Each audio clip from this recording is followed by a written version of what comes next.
అందరికీ నమస్కారం, శుభోదయం. ఈరోజు ప్రధాన దినపత్రికలను వార్తలను విశ్లేషించినట్లయితే మొదటగా ఈనాడు దినపత్రిక తీసుకున్నట్లయితే అమరావతిలో మెగా గ్లోబల్ మెడిసిటీ ప్రాజెక్ట్. అమరావతిలో mega global Medicity project CM Chandrababu వెల్లడి.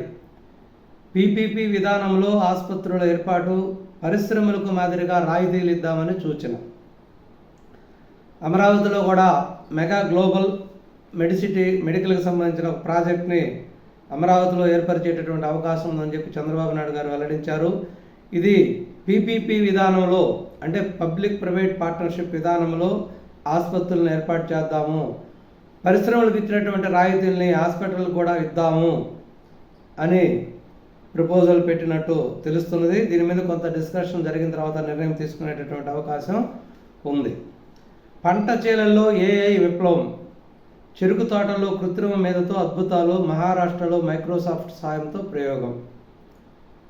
వ్యవసాయ రంగంలో ఏఐ ఎలాంటి మార్పులు తీసుకురాగలదో చెప్పేందుకు బారామతి రైతులు, మహారాష్ట్రలోని బారామతి రైతులు విజయగాథ ఓ అద్భుతమైన ఉదాహరణ అంటున్నారు మైక్రోసాఫ్ట్ చైర్మన్ సత్య నాదెల్ల. సంబంధిత వీడియోను కూడా సామాజిక మాధ్యమంలో పంచుకున్నారు. ఎక్స్లో ఈ పోస్టుపై స్పందించిన టెస్లా అధినేత ఎలాన్ మస్క్ ఏఐ అన్నిటినీ మెరుగుపరుస్తుందని వ్యాఖ్యానించడం గమనార్హం. అంటే మహారాష్ట్రలో చెరుకు తోటకు సంబంధించి ఒక దాంట్లో ఏఐకి సంబంధించిన కృత్రిమ మేధతో కొన్ని అద్భుతాలు సృష్టించినట్టు మైక్రోసాఫ్ట్ చైర్మన్ సత్య నాదెల్ల చెప్పడం జరిగింది.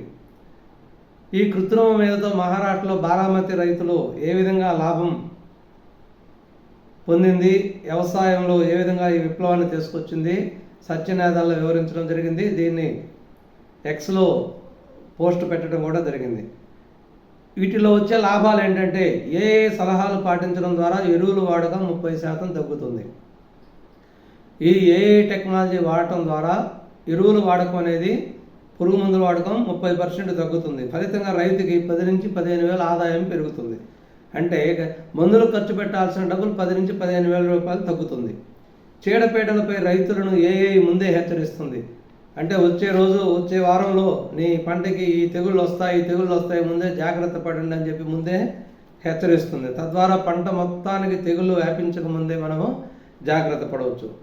సెన్సర్ల ద్వారా మట్టిలోని తేమ శాతం, ఉష్ణోగ్రత ఖచ్చితంగా తెలుసుకొని సమగ్ర సాగునీటి వ్యూహాలు అమలు చేస్తే 40 నుంచి 50% నీరు కూడా ఆదా అవుతుంది. అంటే సెన్సర్ల ద్వారా మట్టిలో ఉండే నీటి శాతం ఎంత ఉంది, ఉష్ణోగ్రత ఎంత ఉంది, ఎక్కడ నీరు అవసరం, నీరు ఎక్కడ అవసరం లేదు అనేది ముందుగానే ఆలోచించుకొని ఉన్నట్లయితే నీరు కూడా కొంత ఆదా అవుతుంది. అంత నీరు మరి ఒక్కోసారి తెలియక నీరు ఎక్కువ పెట్టేస్తుంటాం కూడా. కాబట్టి ఇవన్నీ పాటించడం వల్ల, వాటి యొక్క పెట్టుబడిని కొంత తగ్గించడం వల్ల ఆదాయము పెరుగుతుంది. ఇది ఏఐ టెక్నాలజీతో జరిగేటటువంటి విప్లవం. దీన్ని ఆంధ్రప్రదేశ్లో కూడా ఆంధ్రప్రదేశ్ ముఖ్యమంత్రి మైక్రోసాఫ్ట్ బిల్ గేట్స్ ఫౌండేషన్ అధినేత బిల్ గేట్స్తో ఒప్పందం కుదుర్చుకోవడం జరిగింది.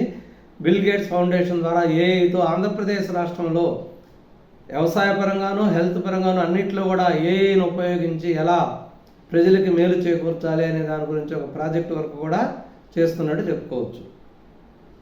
మేనల్లుడు మేనకోడలి ఆస్తులను కొల్లగొట్టిన జగన్, సొంత తల్లి విజయమ్మనే మోసం చేశారు.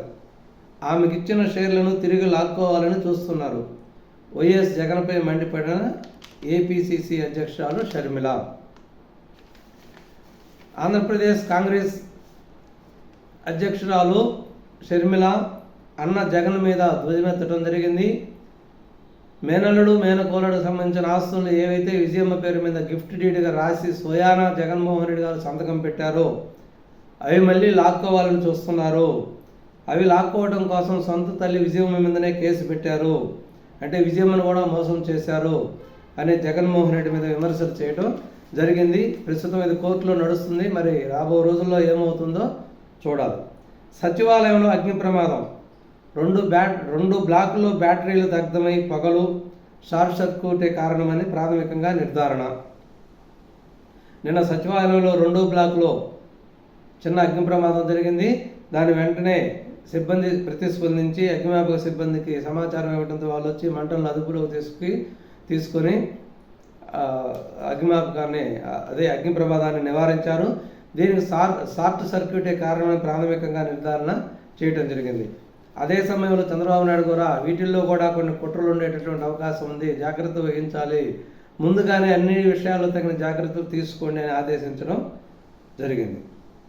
43 కోట్లు చెల్లిస్తే ఈ వీసా మీదే గోల్డ్ కార్డును ఆవిష్కరించిన ట్రంప్. అమెరికాలో వీసా పొందాలంటే, గ్రీన్ కార్డు పొందాలంటే 43 కోట్లు చెల్లిస్తే అక్కడ పర్మనెంట్గా ఉండిపోవచ్చు. ఈ 43 కోట్లు చెల్లించడం వల్ల అక్కడ ఇండస్ట్రీ పెట్టుకోవచ్చు, వ్యాపారం చేసుకోవచ్చు, అనేక కంపెనీలు పెట్టుకోవచ్చు, ఏమైనా చేసుకోవచ్చు. అటువంటి గోల్డ్ కార్డుని నిన్న ట్రంప్ ఆవిష్కరించడం జరిగింది. ఇది ఒక రకంగా పెద్ద పెద్ద పారిశ్రామికవేత్తలకి ఇది ఉపయోగకరమైన విధానమేనని చెప్పుకోవచ్చు. వైకాపా నేత హింస రచన, మత ఘర్షణలు పురిగెల్పేలా మాట్లాడిన బెన్నీ లింగం, ఆ పార్టీ క్రైస్తవ మైనార్టీ విభాగం రాష్ట్ర ఉపాధ్యక్షుడు. డాక్టర్ ప్రవీణ పగడాల మృతి చెందిన సమయంలో వైఎస్ఆర్సీపీ పార్టీ క్రైస్తవ మైనార్టీ విభాగం రాష్ట్ర ఉపాధ్యక్షుడు బెన్నీ లింగం క్రైస్తవుల్ని ప్రజల్ని రెచ్చగొట్టే విధంగా చంపుతాము, దేనికైనా సిద్ధమని మాట్లాడటం జరిగింది. ఇతని మీద ప్రభుత్వం కేసు పెట్టేటటువంటి అవకాశం కూడా ఉంది. మంగళగిరిలో వేడుకగా ఇళ్ల పట్టాల పంపిణీ, ప్రతిష్టాత్మకంగా మన ఇల్లు మన లోకేష్, పేదలకు పట్టాభిషేకం, 1000 కోట్ల ఆస్తిపై పేదలకు హక్కు కల్పిస్తున్నామని మంత్రి లోకేష్. మంగళగిరిలో మన ఇల్లు మన పట్టా మన ఇల్లు మన లోకేష్ అనే కార్యక్రమంలో పేదలందరికీ కూడా పట్టాలు పంపిణీ చేయడం జరుగుతుంది. అంటే దాదాపు ఒక 1000 కోట్ల ఆస్తి పేదలకి, ఆ 1000 కోట్ల ఆస్తి మీద పేదలకు హక్కు కల్పిస్తున్నామని చెప్పడం జరిగింది. అంటే కాలువలమిటి శివారుల్లో పట్టాలు లేకుండా నివసిస్తున్నటువంటి పేద ప్రజలకు వాళ్ళు ఉన్న ఇంటిని పట్టాగా మార్చి పర్మనెంట్ హక్కు కల్పిస్తున్నట్టు చెప్తున్నారు.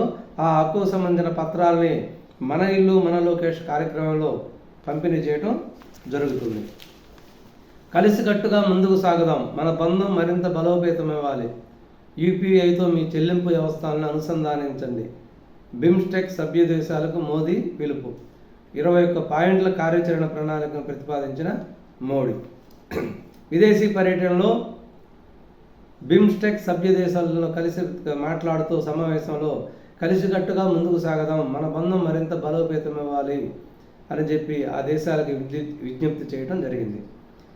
40% మార్కెట్ కమిటీలో మహిళలకే సారథ్యం, 34% చైర్మన్ పదవులకు బీసీలకే, టీడీపీ 68, జనసేనకు 14, భాజపాకు 3.